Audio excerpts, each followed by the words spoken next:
The impact is there. There is a huge global uncertainty that we are seeing. Global markets are in the clutch of uncertainty. Very difficult for companies to make business models. Very difficult for governments to figure out. Overall, if you see, US is importing about $3.3 trillion worth of goods and $800 billion of services every year. India is a small portion of that as far as goods are concerned. We export about $80 billion of goods to the US every year, and we are taking about roughly $30 billion of goods from the US. Now, if reciprocal tariffs come in, it would hurt us. One of the foreign brokerages about 2 months back, they had said if 25% tariffs come across the board on the entire Indian export basket to the US, the GDP could be impacted as much as 0.5%.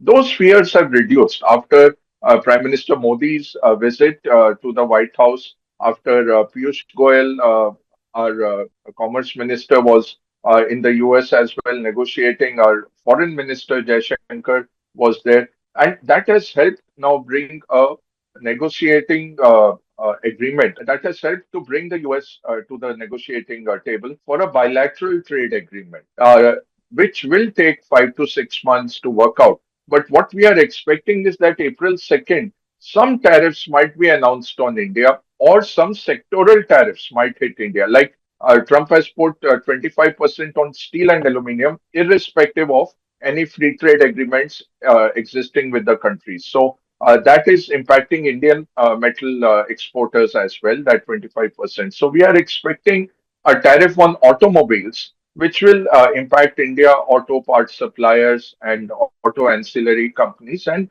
even the Indian automobiles. So that will be there. Pharma is a cause for concern. We are exporting about $8 billion worth of pharma products to the US. US sends us about $600 million. We tariff them 10%. They are tariffing us at about 2%. So hopefully the government will reduce the tariff on the US pharma.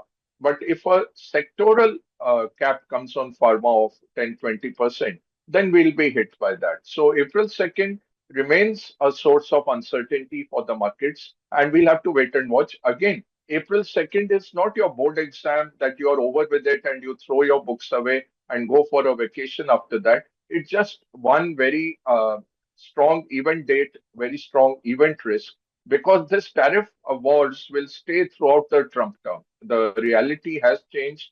Globalization has probably peaked, and global trade is trying to find its footing. The good news is just 21% of goods that are produced globally are sold out of that producing country. So we have a huge leeway to grow our trade with the rest of the world, even if the US doors are shut or the US doors are difficult to pry open.